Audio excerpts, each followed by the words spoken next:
Twitter, LinkedIn, just waiting on YouTube. All right. Okay, YouTube is now on. So I will now close the waiting room so that the others can join in. And I'm just gonna double check Facebook. Yep. And I'm gonna copy that link. Okay.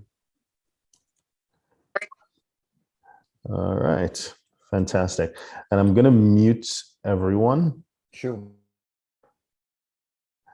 So, right, and I'm gonna prevent mute. So, all right. Okay, fantastic. Just making it a little bit more secure so that as people have microphone issues and stuff, it doesn't disturb us. Okay. So we're live. Thank you for joining us. HCJ.tax, a member of Moore's Rule in Asia Pacific. Every week we do a live stream talking all things tax, international tax. And today we're going to talk about US Australia tax.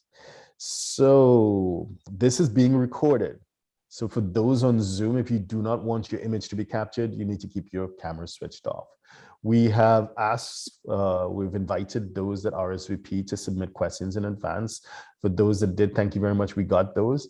For those who didn't get a chance to and would like to ask questions, please feel free to type them in the box below, and we will get to them in the order in which we receive them.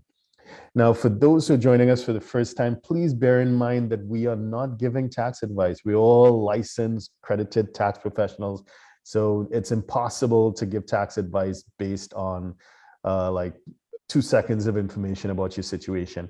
The only person that can advise you is someone who's qualified and who knows your situation inside out. So this is just, consider this information, general information. You can even consider it entertainment, but it certainly is not to be construed as tax advice. What we're trying to do is equip you with the tools needed to engage a tax professional of your choice, and the tools and the key concepts that you'll need to bear in mind as you try to resolve your personal tax situation. So having said that, without further ado, I introduce James, Special Tax Counsel with Abbott Morley, and who's going to give us an overview of Australia tax, and then we get into the Q&A, which I know you guys have tuned in for. Over to you, James. Okay, thank you for that introduction, and hello everyone out there.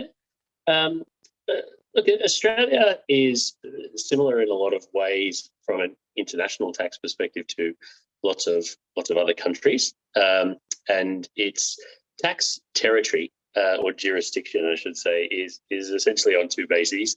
One is residence. We tax our residents on their worldwide income from all sources, subject to any specific concessions or exemptions. And we tax non-Australian residents or foreign residents only on their income from Australian sources. And again, there are specific concessions for political reasons, for instance, to attract foreign capital. If you're a foreign person investing in Australian shares or shares in an Australian company, I should say, then with very limited exceptions, a foreign resident isn't taxed at all on that capital gain when they sell shares. So the two essential bases, residence and source. We do have a strange kind of halfway measure or hybrid measure where if you're an Australian resident but you qualify as a temporary resident, which is essentially for people that are here on certain types of temporary visas, they are only taxed in Australia on their Australian sourced income, whereas they could generate millions or billions of dollars overseas. And even if they bring that into Australia, that's not taxed for as long as they have that particular kind of hybrid temporary resident status. So they're the two main ones, as well as the kind of strange little hybrid bases for Australian taxation. That's at the individual level, but it also plays out as well in the context of an Australian company. An Australian company is taxed in Australia on its worldwide income. A foreign company is only taxed on its income from Australian sources. But in that regard, Australia has a very, very broad range of double tax agreements with various countries. And as you may be aware, and it's similar in reverse, a foreign company that carries on business in Australia, even though under our domestic law, the source of that income is likely to be Australia, and therefore is in our domestic tax net. If there is a double tax agreement with that particular country, resident country, I should say, then they aren't taxed in Australia unless they have what is known as a permanent establishment in Australia. So a significant enough economic presence in Australia in order to be taxed here. And if they are taxed here, they're taxed in Australia, but only on the income of the permanent establishment. They're taxed as a company. Australia doesn't have branch profits remittance tax like a lot of other countries do. And in terms of our corporate tax system more broadly, Australia's corporate tax rate is actually currently we have a dual system for a lot of smaller, sort of small to medium enterprises, I should say. It's 25, and that requires that you're a base rate entity, which isn't just about size, but also the mix of passive versus active income in a sense. If you qualify, you're in the 25% pool. If you don't qualify, you're still in the general 30% pool. And the Australian corporate tax system is not like the US tax system, which is a more classical corporate tax system, or what they call classical corporate tax. We have an imputation system or a franking credit system. So when a company pays tax, it generates franking credits or tax credits. It can attach those tax credits to the cash component of a dividend it pays out to its shareholders.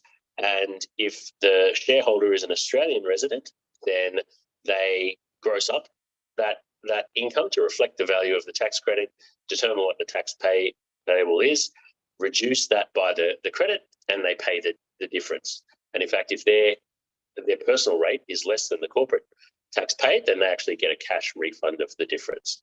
If you're a foreign resident receiving a dividend from an Australian company, then if it's fully franked, then we don't charge any dividend withholding tax. To the extent that it's unfranked, then we have a 30% withholding tax rate. But again, being parties to a multitude of double tax agreements all around the world, that is under those various agreements significantly reduced, sometimes to nil, 5%, 15%. It depends on the particular DTA and the particular circumstances. What else? In terms of investing into Australia, we also have a beneficial kind of regime in terms of if a company invests in an Australian subsidiary and in the future, down the track, if it sells off its Australian subsidiary, unless it has certain types of Australian real property assets, so if it's a non-real property business, a foreign parent sells the shares in the Australian subsidiary, and again, there's no tax. Whereas if they ever sold off, if they operated directly in Australia through a PE, permanent establishment, and they sold that off, then they're just taxed in Australia in the usual way. So there's a bit of a structural bias towards a subsidiary in that regard. But in Australia, you'd have to, certainly you would say that compared to other countries, compared to the US, from what I can tell in dealing with US advisors over the years, share sales compared to an underlying asset sale is significantly less common in Australia than it is elsewhere in the world generally, and certainly the US specifically. So in terms of, for instance, investing in Australian property, when you're an overseas investor, like again, like a lot of other countries, Australia kind of covets its tax on real property, and it will always tax Australian property if you own it directly, and even if you own it indirectly. If you own, say, shares in a company, whether it's an Australian, or say it's an Australian company that in turn owns Australian property, if you own 10% or more of that company, and more than half the value of that company is represented by Australian real property, then even if you sold that share, that is effectively taxed as if it were real property. So very much Australia covets its kind of tax on real property. In addition to that, since 2012, there has been this kind of two-tiered system in terms of residents versus non-residents in terms of investing in Australian assets. So up until then, and since then, it's been the same for residents, but different for non-residents. But up until 2012, if you invested in Australian property and it was a capital asset, so it wasn't a trading stock, it wasn't a revenue asset.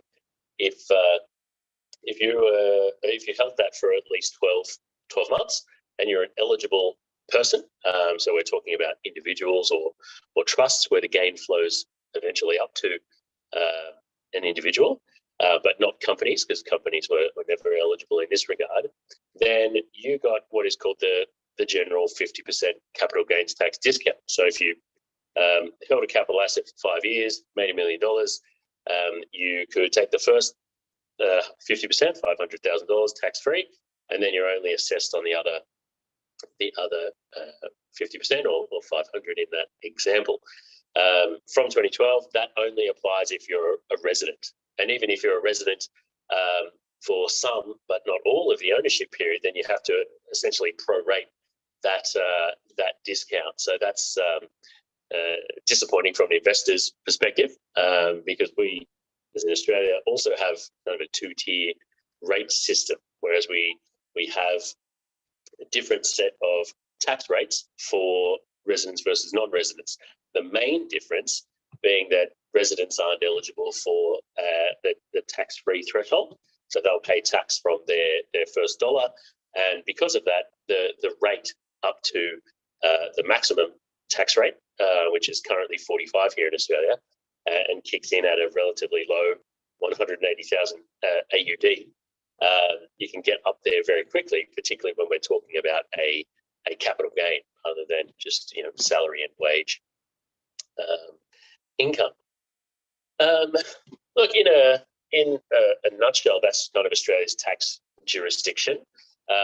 In terms of the practice and dealing with foreign people coming to Australia, Australians departing overseas.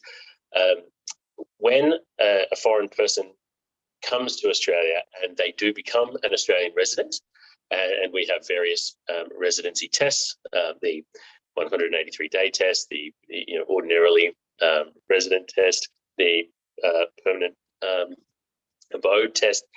But if you satisfy or fall within any of those, and you become an Australian resident for tax purposes, subject to you being a temporary resident, all of your worldwide assets come into the Australian tax net at that time at their market value. So that's something to consider, because if you have an asset that you purchased for $1 million, and by the time that you became an Australian resident, it was worth $10 million, you certainly want to be able to prove that on that particular date, that asset was worth $10 million, because if in the future you sold it for $11 million, Australia only has the right to tax $1 million of that, even though you made a $10 million gain.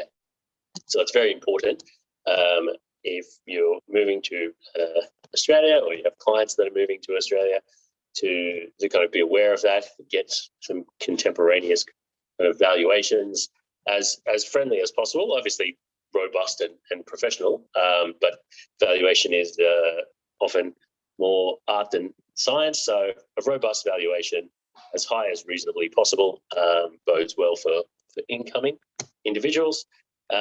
We also have circumstances where Australians leaving Australia ceasing to be a resident, Australia does have essentially an exit tax. So individuals are deemed to have disposed of all of their CGT assets other than special classes of assets called taxable Australian property, most notably Australian real property. That's always in the tax net. Australia won't let that go. But they deem the disposal of all other assets unless the individual essentially makes an election to say, don't tax me now, tax me later when I actually sell. But in doing that, kind of touching upon what we raised earlier, for that period of time, that ownership period over the total ownership period that they were a foreign resident, when they eventually sell, they won't get the capital gains tax discount. So it's just something else to be aware of if you're an Aussie leaving and ceasing to be a resident, or you have clients that are. But look, in a nutshell, that's the Australian tax system. All right, fantastic, James. Sorry, someone just messaged me, sent me a private PM. What's your full name? Could you type because they're seeing the James. And sorry. Yes, I'll change that's that. Okay. And if someone wanted to reach out to you to retain your services, your firm services for Australian tax matters, what's the best way for someone to find you? Oh yeah, you can email me at the Abbott Morley email address. Okay. All right, fantastic. All right, so I'm just going into the questions that were submitted. Again, for those who have not yet submitted and they want to ask a question, you can just feel free to type it in one of the boxes below. Okay. So this one is from Matt. Can I just interject? That's all right. Sure. Can I just interject for a sec? So I can just give the details of James's email address. Sure. It is james.malley, M-E-L-I, at abbottmorley.com.au. Okay. So anybody wants to touch base with James and perhaps retain the services of James, just flick him an email and he'd be quite happy to assist you guys. Thanks, sir. Thanks, Darren. Wonderful. Thanks a lot for that, Tony. So I'm just going to jump through the questions that were submitted. Hopefully we can get through all of them in time. Sure. So this one is from Maggie. Maggie's asking, I have a question about CGT, capital gains taxes. If you sell an investment property in Australia, I understand that it will be liable for capital gains tax in the US. However, will capital gains tax paid in Australia be offset against any amount owing to the US? And the answer to that is usually yes. The US does recognize foreign tax credits, so that's a possibility. Yeah.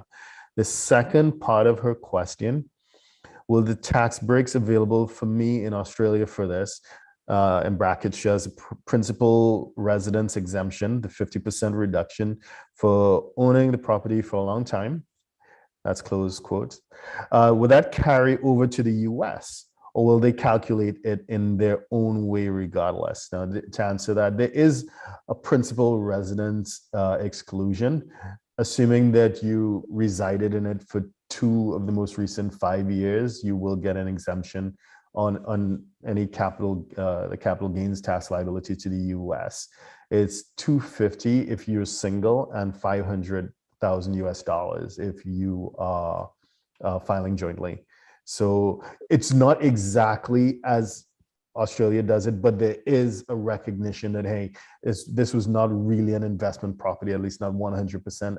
I lived in it. It was my primary residence. So you do get a tax break in some way. So yes, yeah, I've dealt with this in the past in terms of where we have a property that was your main residence, but over the total ownership period, it was also an investment property. Then we have an absence, what they call an absence rule, where if you rent it, if you live there, then you moved out, you can rent it for up to 6 years.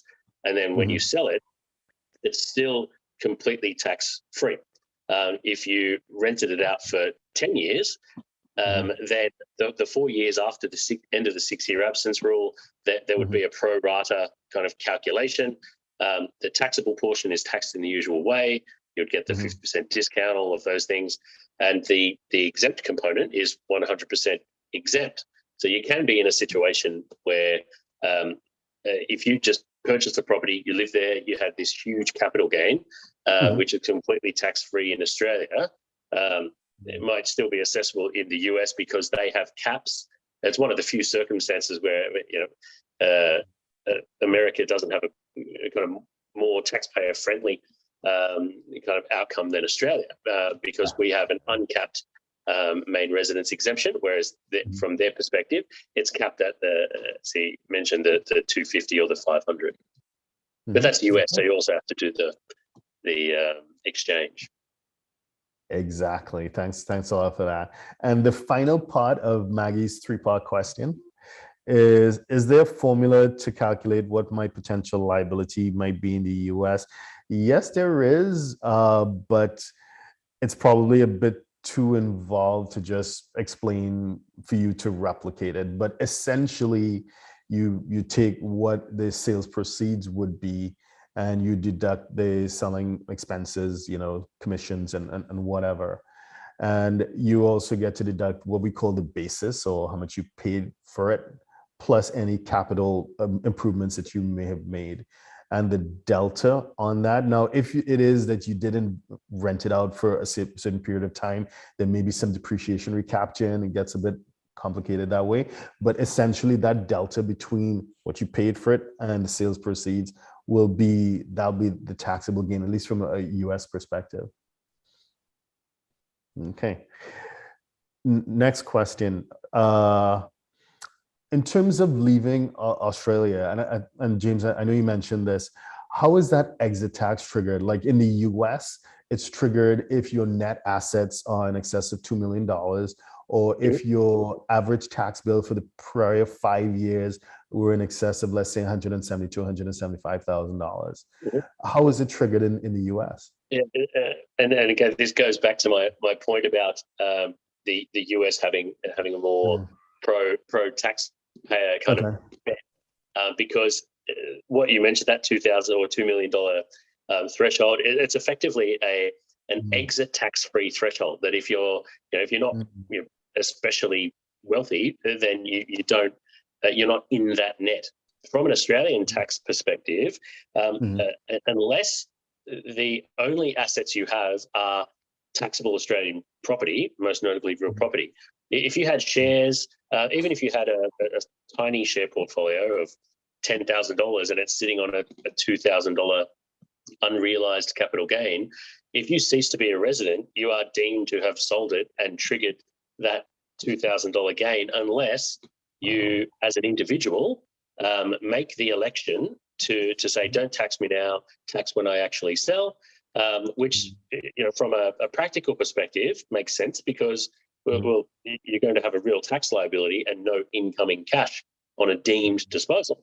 But the downside is you're giving up that capital gains tax discount going forward. So to answer the question, it's you don't get that $2 million kind of free kick in terms of your asset position. It's just you're in. Okay, gotcha. Thanks a lot for that. Another somewhat related question. So when someone is giving up their US tax status, it's normally done in tandem with giving up whatever their residence permit or residence card, green card may have been, or surrendering their US passport, right? And then you alert the tax office, the IRS, that you are leaving the US permanently by filing something called a Form 8854. And that's it. So from a tax residence perspective, you've severed ties with the US once you leave. From Australia's perspective, like I know you've explained the exit tax, what other steps does one need to take to sever tax residency with Australia when they leave? Yeah, these are all good questions. From a practical perspective, you don't have to do anything, and most people don't do anything because they're not aware of it. But essentially, it'll be based on how you prepare your tax return in a self-assessment environment for the year that you leave. If I were to leave today in what is for us the 2022, the back end of the 2022 income or financial year, then in my return, if I return the deemed capital gain, I'm taken to have essentially chosen not to make the exit election. If I don't return that deemed gain, I will be taken to have made the election to say, don't tax me now, tax me when I actually sell in the future. And if I go to the Bahamas for 10 years, I'm supposed to, when I eventually sell, I'm supposed to return that gain here in Australia. To be honest, I don't know how Australia polices that, but by the letter of the law, that's what you're supposed to do. And again, if I held the shares for 10 years, so I bought them in 2012, left in 2022, sold them when I in 10 years' time after I've been a non-resident for 10 years in 2032, then for half of the period, I don't get the discount. Gotcha. Thank you. Thanks a lot for that. Moving on. Okay. So someone says this is a quick question, but they're like 5 famous parts last in, words. so it's probably not going to be a quick question. So if someone is working remotely in Australia for a US employer, they're still a full-time employee of this US company, not an independent contractor in Australia. Do they pay US Social Security charges on their salary or Australia? And they're tax resident in Australia? Yes. So there are factual variables here, but at a high level, if I, for instance, I've been to the US on holidays, but I'm not a US citizen, don't have a green card, none of that. I could work as a full-time employee for a US company, and the US company, so I'm taxed here in Australia. The source of my employment income is where I physically am, notwithstanding that I'm paid by a US company. And as an Australian resident individual working in Australia, they are required to pay Australian superannuation. Now, that's different if I'm a secondee, and there is an agreement, I should say, between Australia and the US as to coverage for those types of payments. If I am a US citizen, I'm sent here for a period of time, it might be more than a 3-month short-term secondment. But as long as in those circumstances I continue to be paid in the US, then the US company doesn't also have to pay superannuation in relation to my time here. But short of that, the starting point is Australian resident working in Australia for a foreign company, it pays Australian superannuation. Okay, so that's pretty clear. And of course, there's a totalization agreement between the US and Australia, meaning that they're not going to pay social charges on both sides. So, and since they are based in Australia, there is a case leveraging that tax treaty for them not to pay the social security charges in the US. But as I reflect on that question, and this kind of connects to a point that you made when you gave your intro.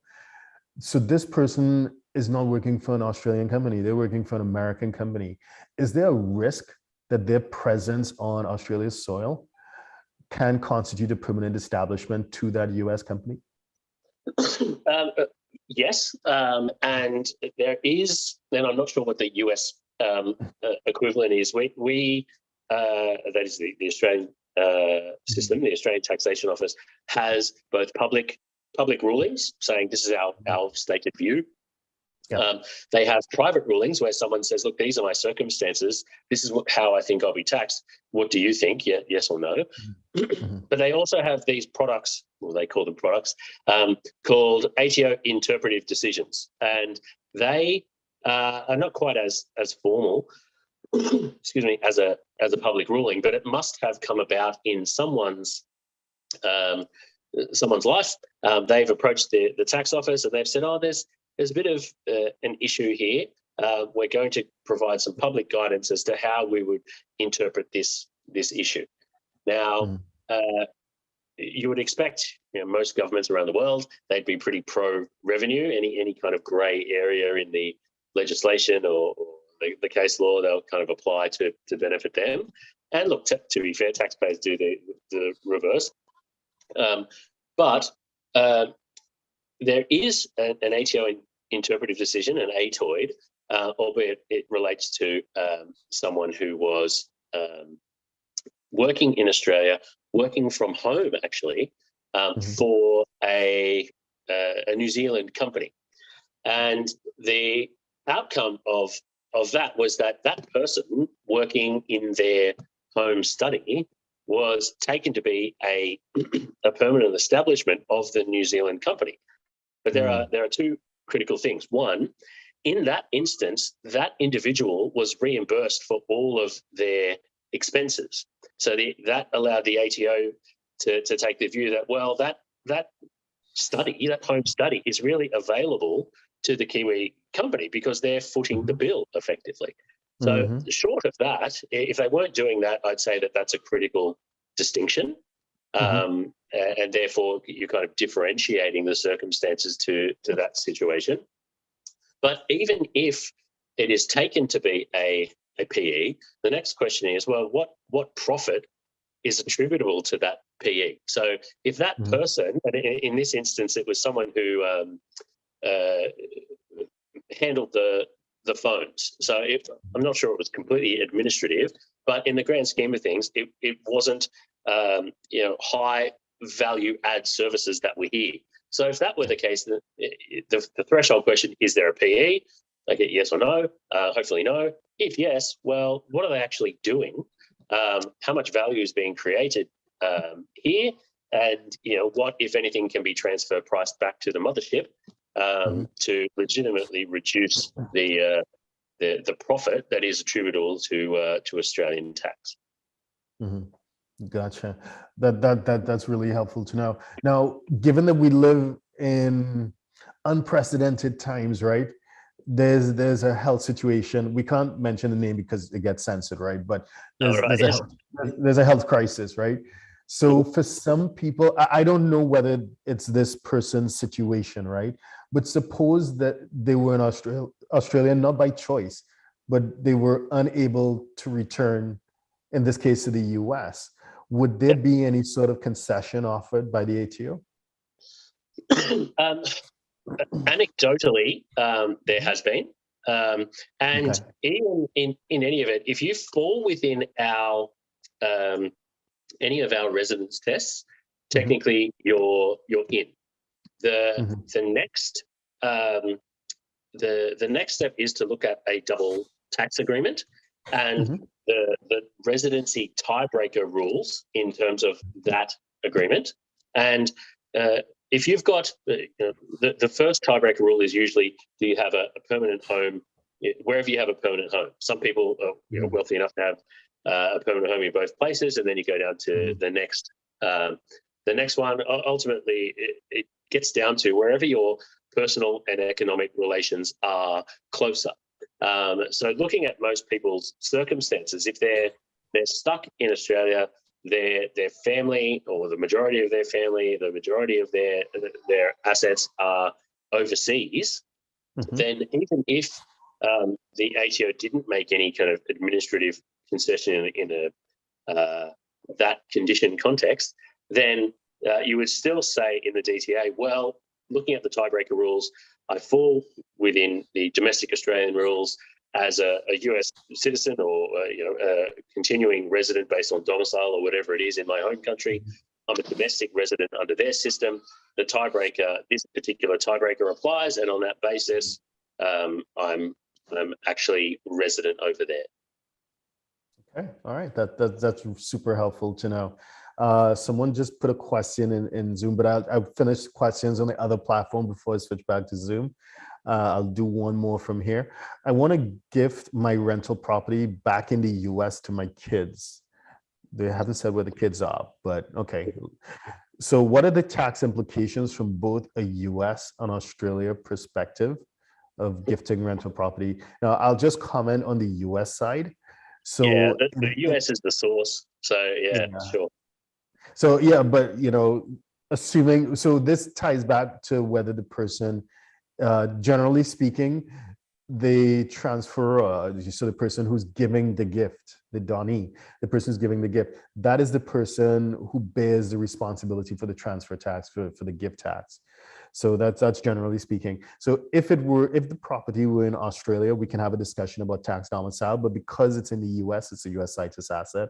So assuming that they are domiciled in the US and this person didn't give enough facts and circumstances to make a determination, but let's assume that they can gift property to the kids up to their lifetime exclusion, which is around $12 million. So assuming that it's less than $12 million, a return would be filed, but no gift tax is payable because it's within their lifetime exclusion. If they are not domiciled in the US, then their lifetime exclusion doesn't apply because they're not US tax domicile. So that will be, that may trigger a gift tax. But let's assume that they were US domiciled to keep it simple. But what about from an Australia point of view, seeing that they are tax resident in Australia? Sure. So I'm assuming that the owner, the donor is the gifter, for lack of a better word, is the Australian resident.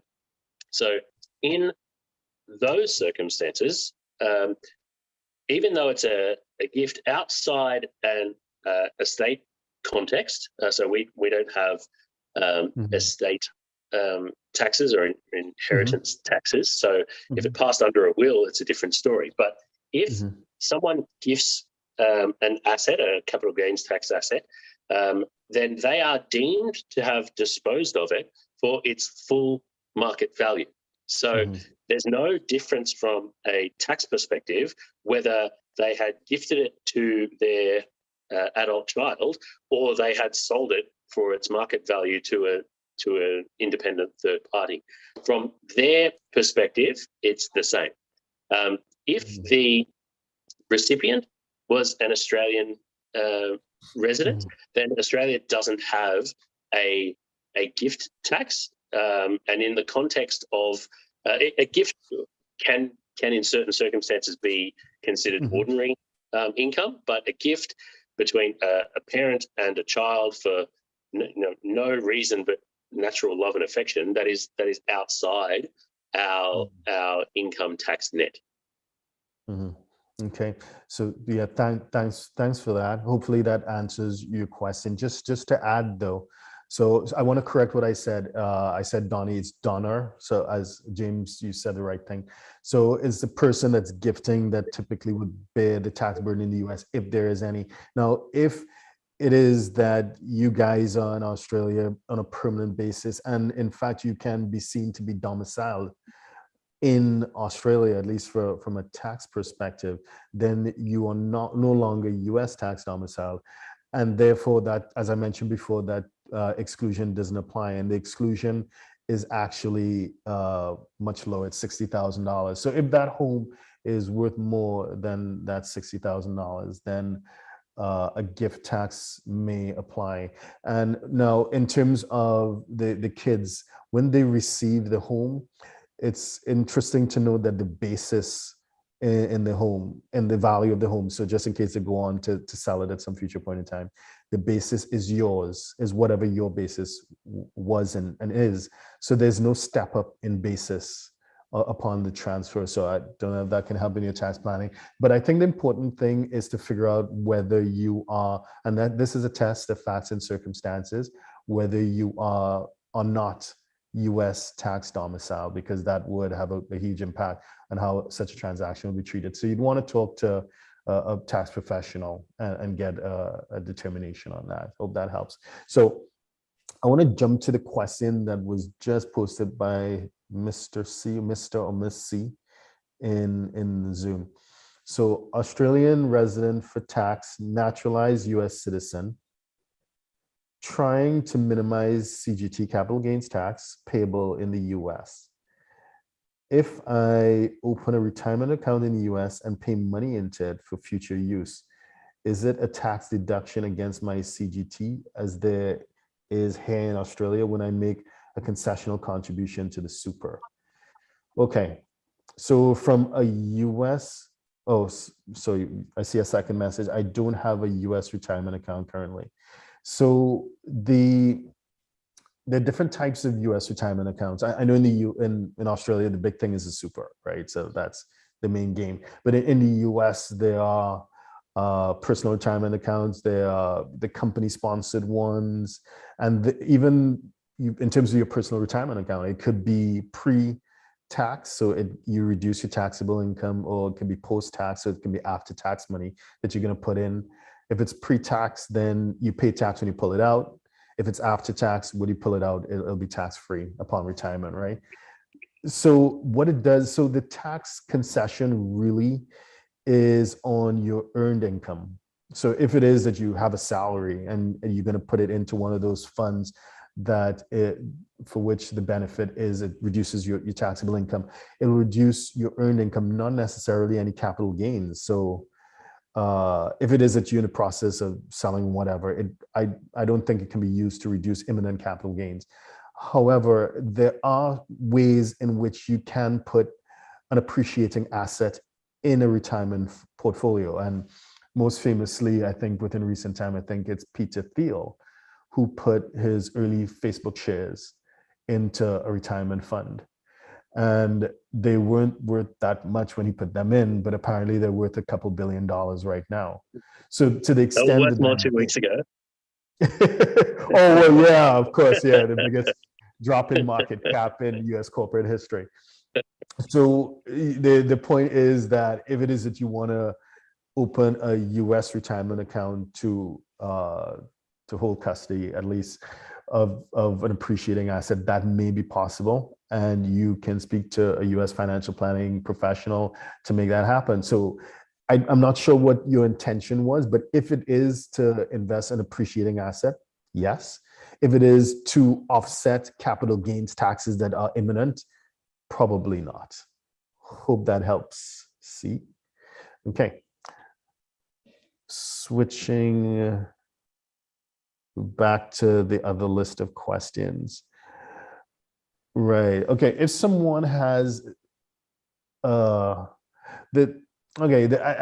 see where this person, so this person is in Australia and they want to set up, or they probably have already set up an LLC, a limited liability company in the United States.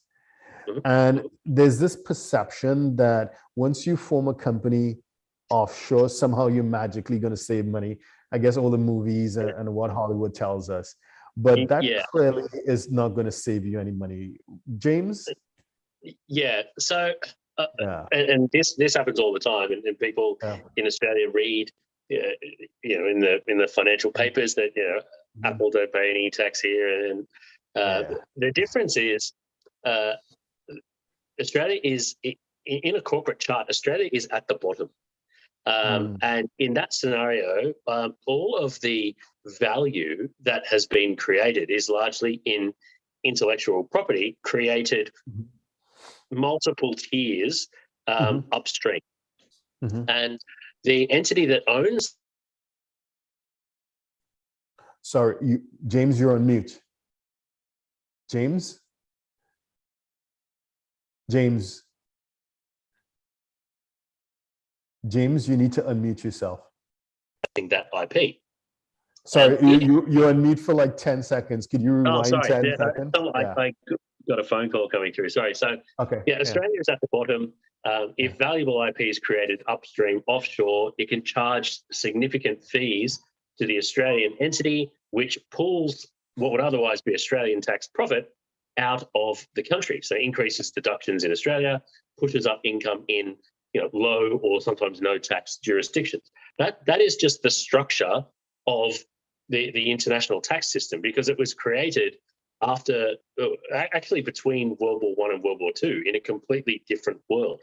And all of the problems that we have in terms of base erosion and profit shifting, it's because it's very square peg, round hole stuff. The system is a very physical, or it's designed for a physical world, and we live in a digital world.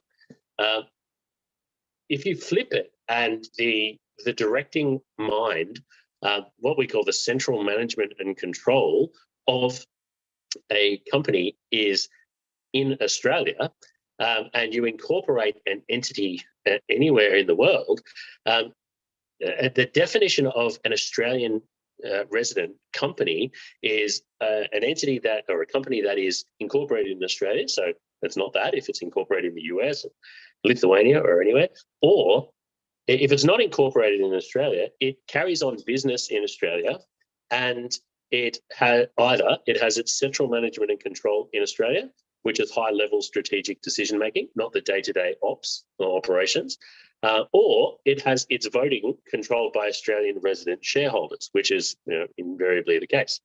So it's very easy for an entity that just incorporates, or an Australian individual that just incorporates a company overseas to render that foreign company an Australian resident for tax purposes. And that is because a couple of years back in 2016, there was a High Court case, and the issue was, well, if this is a two-pronged test, it carries on business in Australia and either central management and control or voting, then what constitutes carrying on a business? And that case essentially said, look, if you're making high-level strategic decisions, then at least in part you're carrying on a business here in Australia. So the same set of facts making decisions here, high-level strategic decisions here in Australia, can satisfy both of the two prongs, the carrying on a business and the central management and control. So that was the question. Well, is it a two-prong test or is it a one-prong test? It's just that one set of facts can satisfy both. Now, that was not necessarily intended. The High Court gave basically carte blanche for the ATO to really take everyone to town. To their credit, so far, they haven't done that. And the Treasury and the government have actually flagged that there will be changes to residency, because previously they said, carrying on a business, you actually looked at the operations on the ground. If you had a factory in Venezuela, even if central management and control was here, you weren't carrying on a business here in Australia. So you could that could legitimately be a foreign resident company. The problem with having a foreign incorporated company be an Australian tax resident is that it will pay tax over there in its source country, if there is corporate tax, which generally there is. It'll also pay tax here in Australia. Australia's corporate tax rate is high, so ordinarily, even though Australia provides a credit, there will be a top-up tax, but you will only generate tax credits, so franking credits or imputation credits, to the extent of the tax actually paid here in Australia. So if you paid 20% overseas and you're a 30% company here in Australia, you'd pay an additional 10%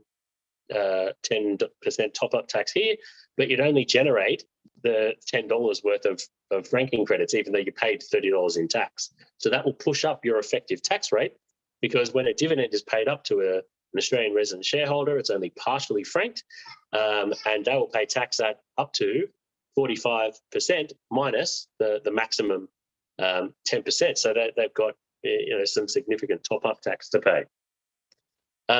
So yes, you can certainly just do that, but that's the first hoop to jump through. The second hoop to jump through, even if the foreign entity remains a foreign tax resident, is Australia's controlled foreign company rules.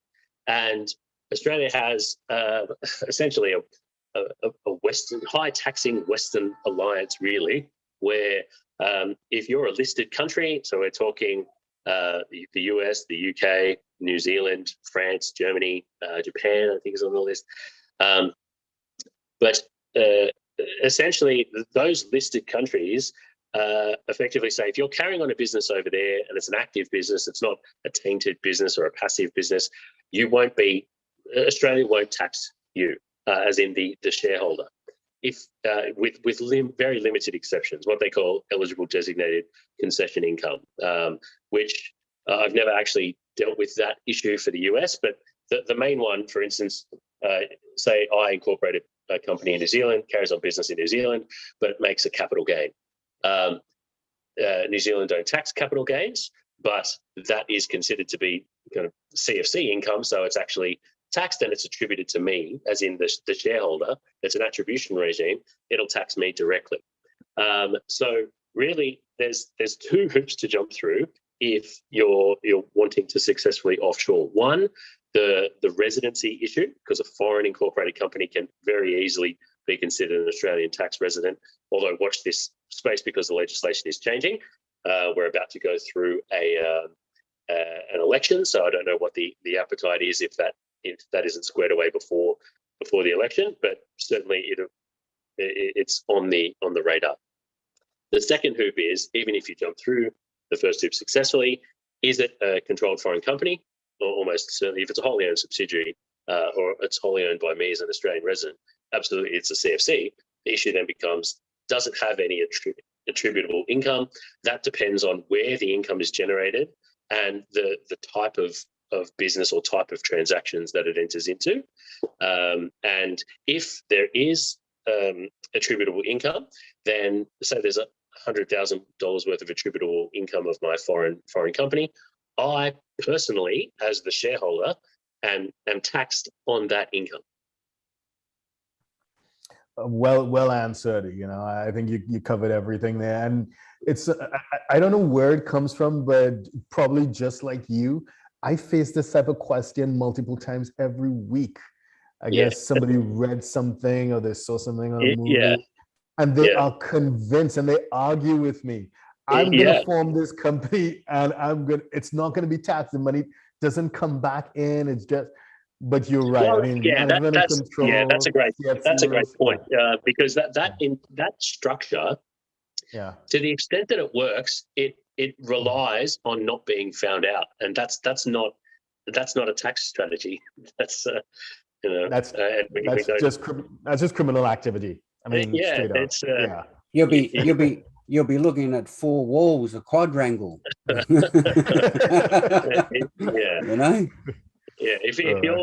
the linchpin of your strategy is not being detected, then you may want to rethink that strategy. Exactly. Okay, so on to something less glamorous. We're going to talk about retirement planning now. So Liz is asking how the 403B, which is a public sector retirement fund, IRAs, individual retirement accounts in the US, and Roth IRAs, which would be after-tax money, like we discussed earlier. How withdrawals from that in the US tax in Australia, as she's Australian tax resident? Sure. So if it's a public sector fund, it would depend on I'll start at the beginning. There's two things. If you can't, when you move to Australia, actually transfer your balance to an Australian fund, we're not talking about that. We're talking about what happens when you actually you met whatever conditions of release over in the US, and you're actually pulling out funds. In those circumstances, the double tax agreements, regardless of the domestic rules in either country, the double tax agreements ordinarily give, and from memory, the US, Australia DTA, gives taxing rights to the Australian, so the residence country of the individual, not the source country of the pension. So if that's the case, that payment, if it's assessable in Australia, even though it's not assessable in the US, then you've kind of blown up that the tax benefit from a US perspective by being an Australian resident. And the reverse is also true. You could be in receipt of a tax-free pension in Australia, but live in a country that taxes that. The DTA assigns sole taxing rights to the other country, and you get taxed. Right, and I want to continue from where you've left off, because one would find, because Australia is an international jurisdiction for people who work with multinationals, so it's not uncommon for Americans to do a stint in Australia and then return to the US. So they work with an Australian subsidiary of one of the big tech companies or one of the big financial institutions, and they return to the US. And when they return to the US, invariably, because they spend time in Australia, they have a super. Now, they can't it's not really portable. It's not easily portable. So they need to leave it in Australia until they retire. And now upon retirement, it's like, okay, I want to access that money. How am I going to do so? So as you pointed out, it may be tax-free to Australia, but it's taxable in the US. Now, I'll just comment, Liz, I know you didn't ask about this, but I'm just commenting generally. So we see like 3 approaches from a US tax perspective. They are the adventurous tax professionals. They say, well, you know, the Australian super is actually like a social security program, not in the actual legislation, but in legislative intent. Because in Parliament, when it was being created and when it's being modified, I believe it was mentioned that the intent is for it to replace its predecessor, which is, and in fact, a proper social security program as we know it. So these glamorous US tax professionals say it's social security, so it's not taxable in the US. We think that that is an extreme position. You take that position on your own risk, and the IRS may come after you, and with interest and penalties and whatever. So that is a more dangerous position to take. On the other hand, you can just look at it as a straightforward distribution, and some sort of forensic analysis would be needed to determine, okay, what is the basis in the superannuation? How much was originally in, what was the original contribution, right? And then what is the delta between the contribution and its present value? And that delta, it will be subject to tax upon distribution. So as and when you pull it out, it'll be taxed at ordinary tax rates. So that's the other extreme. It's very conservative, and to be honest, that's the one we would feel comfortable with. There's a middle ground. Some people look at, especially with self-managed funds, SMSFs. Some people say, well, you know, more than 50% of the value in the super is my contribution as opposed to an employer. So it's me. So therefore, I want to treat it as a grantor trust, and it can be treated as a grantor trust under US tax rules. In that case, you don't wait until there's a distribution. As there is growth in the fund on an annual basis, it can be declared and subject to taxes in the US. But that has some complications as well, because there is debates. There was an article that was published in one of the peer-reviewed legal journals in the US that was exploring that option of looking at it as a foreign grantor trust. And they're saying, okay, well, your contributions, okay, that's fine. We can look at it as a grantor trust. The fund will declare a 3520A, and you report that to the IRS, and you pay taxes on it on your personal tax return. But what about if you were employed at some point in time? What about your employer contributions? Would that be part of a grantor trust, or would that actually be a non-grantor trust? And so that becomes a bit complex. And then what about if the fund was used to invest in, you know, in pooled investment schemes, some funds in Australia, right? So, or some equity fund. So it's a possible that it would trigger something called PFIX, or passive foreign investment company tax treatment, which again is not to the taxpayer's advantage. So we think that so this is on the other side in terms of someone being US tax resident with an Australian super and receiving a distribution. They probably need to sit with a tax professional to really go through the pros and cons of each of the possible approaches to see what would work most efficiently given your unique circumstances. Hope that helps. So Liz has come back now. She's asking below, and so I'm just reading it for those who are not on Zoom. So in response to my question, so she's in Australia with US pensions. Any monies that are withdrawn from the 403B or from the IRA funds are taxed in Australia if you're resident for tax purposes in Australia. James? I'd be surprised if they weren't. Right. And she's asking roughly what rate of tax would be applied. It depends on you. All your we don't have separate tax rates for different types of income generally. It's just all pooled. So if you have any other type of income, it just all goes into the one pool, and it's assessed at your marginal tax rate based on what bracket you fall in that year, up to a maximum currently 45 plus the Medicare levy, 2%. Right. And the opposite obtains in the US as well. You just be taxed on your marginal tax rate as well, because all ordinary income is just kind of pooled in together. Lumped in together. Yeah. Okay. So it is the top of the hour. Unfortunately, we've come to the end. I know there were a few questions we didn't get to. I apologize. Maybe next time. But if you want to reach out to James directly, his email address is, one more time, James.Meli, MELI, at abbottmorley.com.au. fantastic. And And I'm it's, Darren. No, Go I was ahead, just sorry. wondering, with the next one, when we do our next one, think of a topic that the viewers, the listeners want to hear, I guess, and we can bring James back on for another session. Absolutely. So as that's it was a lively discussion. I and the fact that we didn't get to go through all the questions posed. So if you want James back, comment below or send us an email asking, please bring James back. And Bring James him back. So I'm Darren Joseph. We're at HCJ.tax. Again, this will be available wherever you get your favorite podcast. You will be able to get it.